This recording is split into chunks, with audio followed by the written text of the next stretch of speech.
Where are you staying, my dears? The governor had a room prepared for us in the schoolhouse. The schoolhouse? Wouldn't you rather stay here? You'd be more comfortable. It's very kind, but we've a long day ahead of us. I don't want to bother you. I don't have much. But promise me you'll come for dinner tomorrow. For old time's sake. Of course.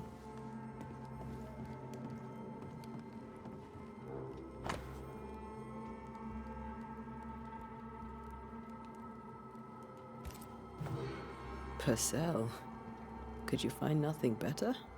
These days I lack the heart to play. Can't believe you brought your pianoforte to New England. It cost a fortune. But you cannot part a pianist from their beloved keys.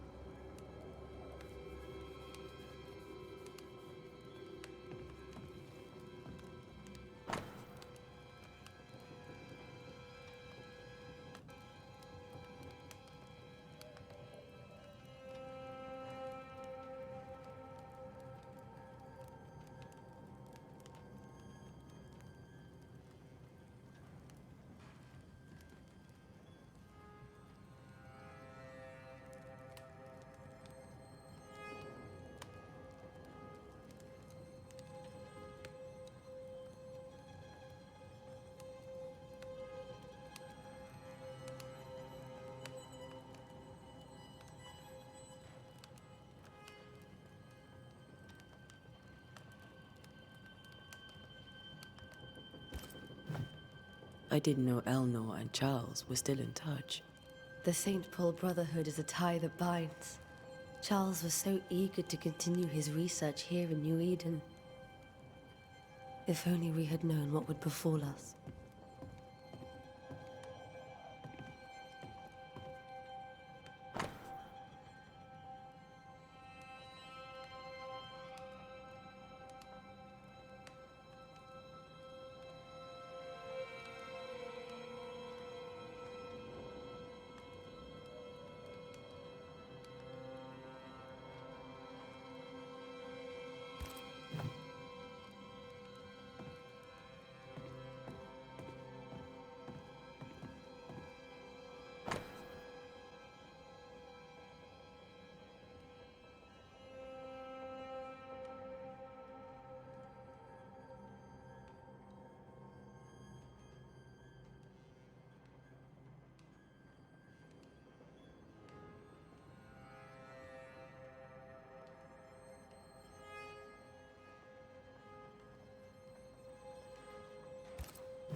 How pleasant to see these old familiar things from your house in London.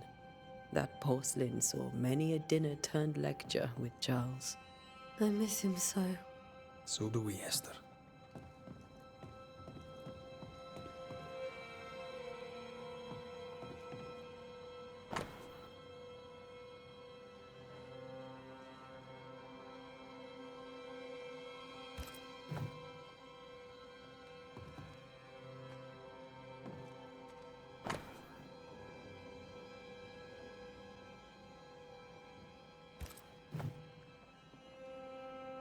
Are you hungry, dear?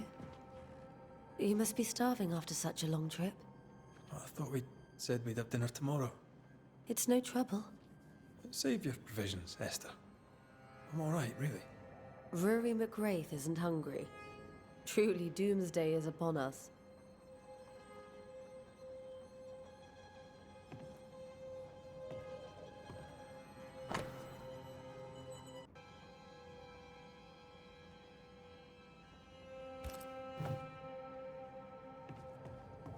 This is Charles's. It's like he never left.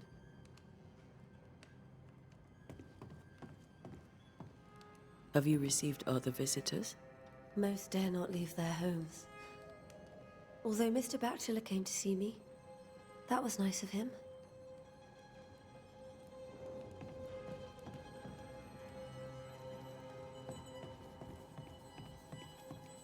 Esther, I'm sorry to trouble you once more. How may I help? We'll keep looking around, if that's all right. I'll be here if you need me.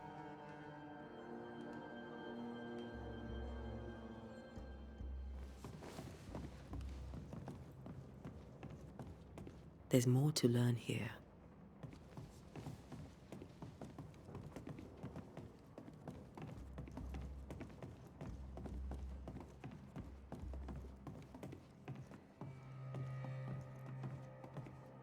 Charles is still here and Esther is completely distraught. She lost him, and now he's back, a ghastly figure. It must be unbearable.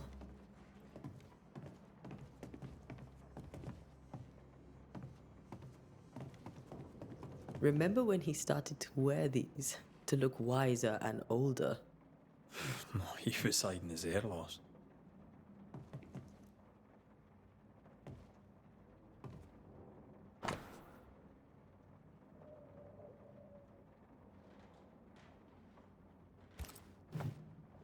That's from the set he taught me with. I'd know it anywhere. Did he keep it to remind him of his favourite?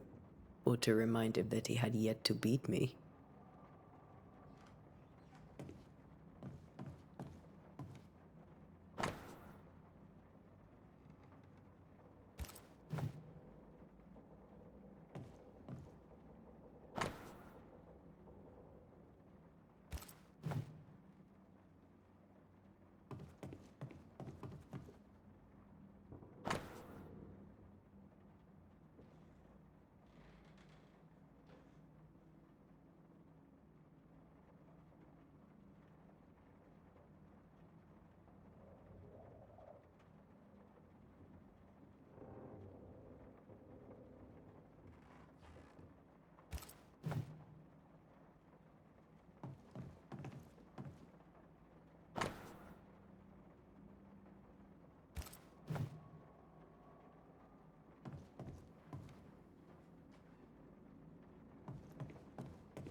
I can still picture him crafting your very first Bane ring. You sound much more fond of the moment now than you were back then. Bit green for an actual haunting, you said. You were. Still, you did all right.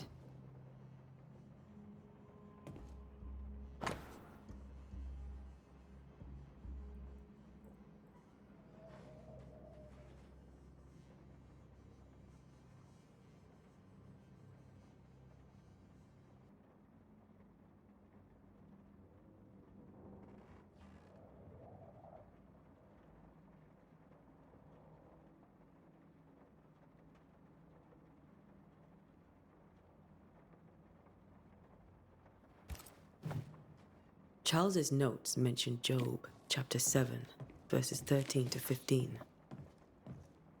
I'll look for that reference. Red, you dropped something.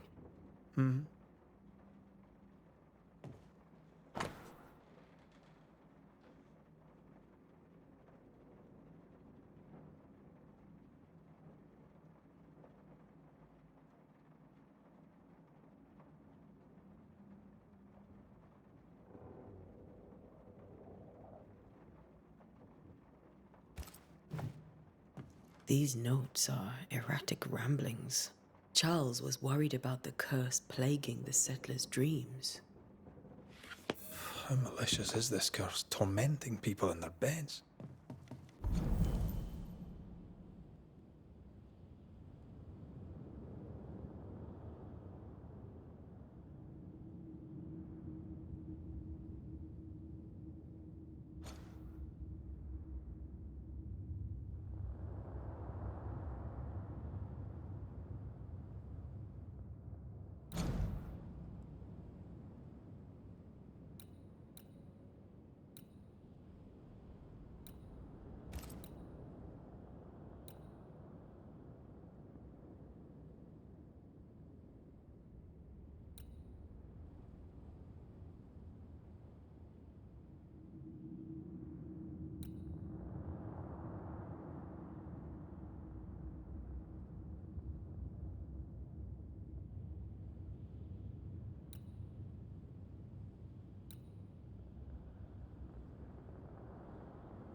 When I first met Charles, he was reading his Bible in a noisy tavern.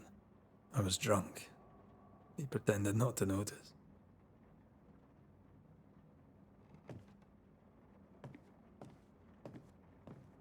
Faith always was his beacon in the darkness.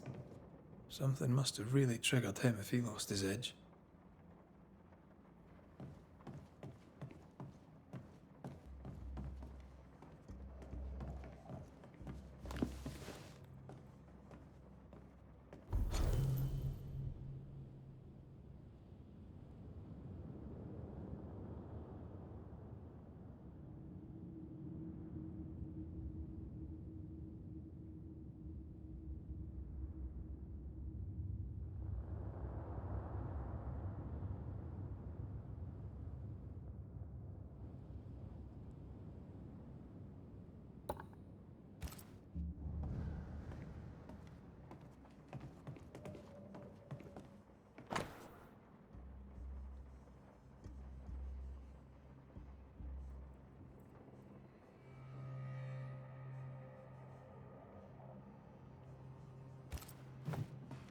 Charles always wore this brooch.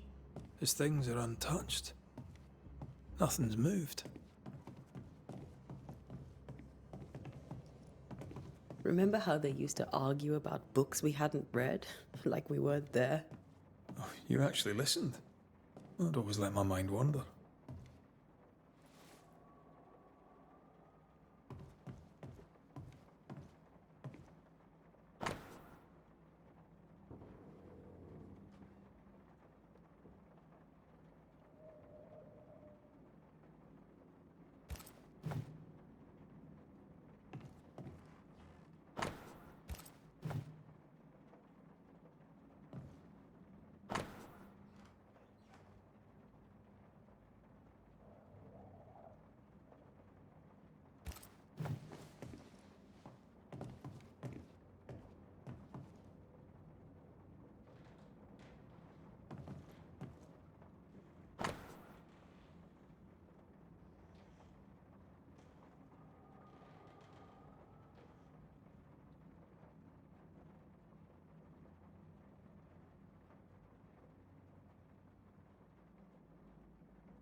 Esther couldn't attend Charles's burial. Poor woman. That's terrible for her. Esther never got to say farewell to Charles. I could have made him manifest. Now that we know why he might be back, we should go investigate the cemetery where he was found.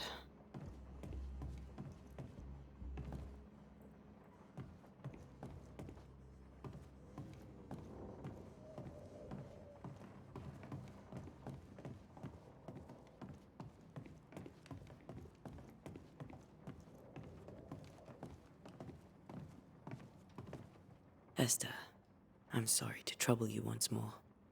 How may I help?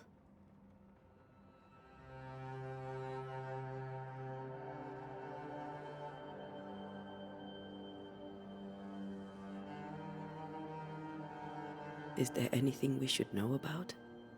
Lord, deliver me, for I cannot endure this. I cannot endure it, and Charles does not deserve it. Anything at all, Esther. Please. I have felt Charles present about the house. His ghost lingers. He needs help. If he's here, I promise I will know no rest until he has his. You can count on us. We'll start with the house.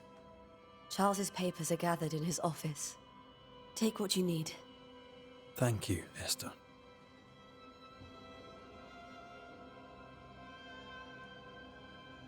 With all that's happened, how are you bearing up? This all feels so unreal. Just one more nightmare from which I cannot wake. It seems so now, but that will change. I promise. Was there something I should have done differently? Did I fail him? Did I fail Charles? None of this is your fault. I do not want to believe he is gone. He cannot be gone. I do not permit him to be gone. You're in pain, and that might have brought him back. Maybe he lingers because you suffer. We'll do what we can to ease your pain. And we'll do what we can for Charles. Has the curse brought with it nightmares? Yes. I've had nightmares. I suspect we all have. Charles warned that something was stalking our dreams. That it had a use for us. That we needed to fight it with all God's might. But now Charles is gone, and my nightmares have changed. In my sleep, I see my husband falling, screaming into the abyss. All hear him. None respond. He plummets on into the bottomless pit. Poor Charles. We must make our way to the cemetery. Please be careful, dear Antea.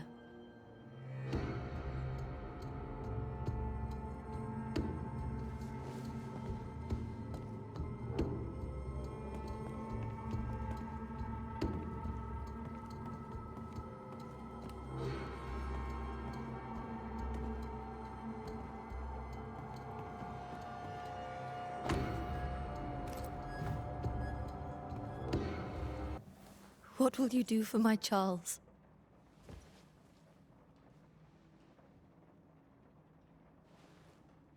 If he's present, we'll find him. Then we'll ask him what he wants us to do. Must I see him too? First, let's find out what happened. After that, we'll see. Best get started. Time may be against us.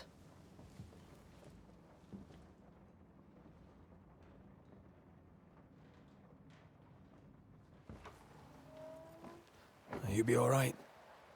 I doubt it, but I'll do my work all the same. We came here to help Charles, and help Charles we shall.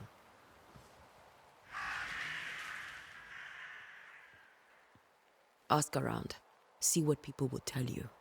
I'll go to the cemetery and do the same.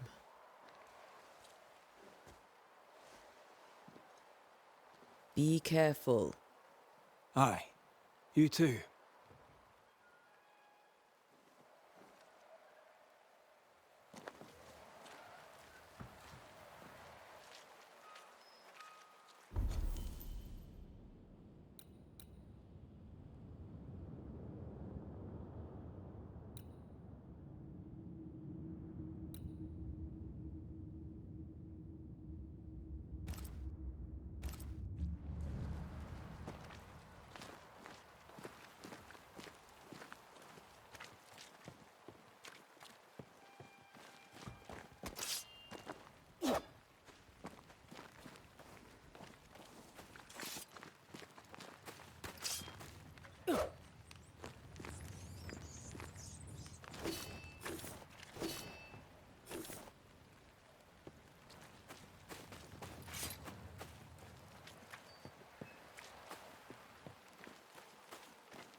Yes?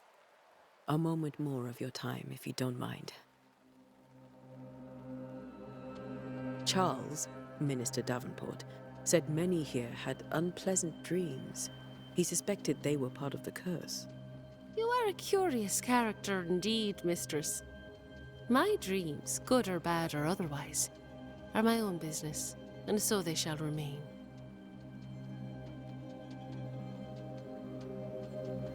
You may have your time back, with my thanks. Well, thank the Lord for that.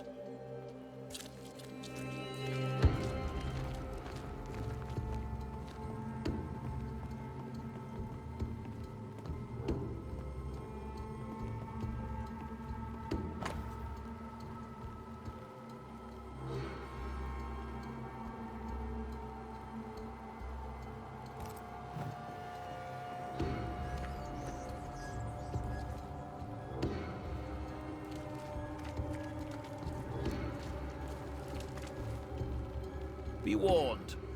I need but cry out, and help shall come in an instant. Calm you, sir. Antea Duarte, Minister Davenport's banisher. Oh, of course. I'm so sorry. Poor Reverend Davenport. His death has shaken us all. Welcome to New Eden. I'm afraid you find us at our worst. We're banishers. There's nowhere else we'd rather be. And you are?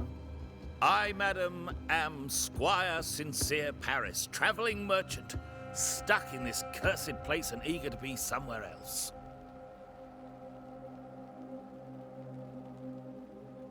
Tell me about the curse, if you will.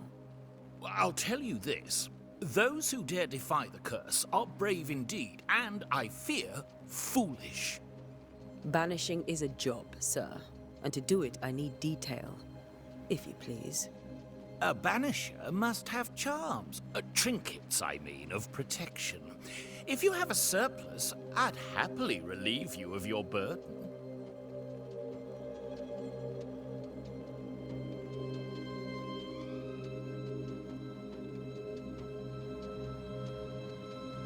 What I need right now is information about the curse. What have you seen that might help me with my work? I've seen famine, madness, the shadow of early death. Weather, too. So much weather. I mean, I've seen it all before, but never all at once. Here, it's everything, everywhere, and all at the same time. Folks stay indoors, waiting to be told what to do. Waiting to die, really. Ghosts in the making, all of them. The nightmares. Do you get them too? Of course I do. Not everyone will admit it, but we all have bad dreams. Of what do you dream? I dream someone watches me sleep. I sometimes fancy she's present when I'm awake. She never speaks, nor moves. She seems to wish me no harm. She just stands there, watching me, waiting, taking my measure. Does she manifest at a particular hour? If she does, I have no way of knowing it, unable as we are in this interminable grey to tell day from night. Well, there you are.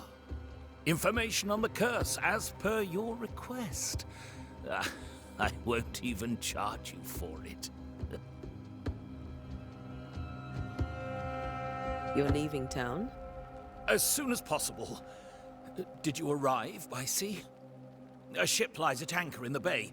Perhaps the captain would take me and my wares to safety.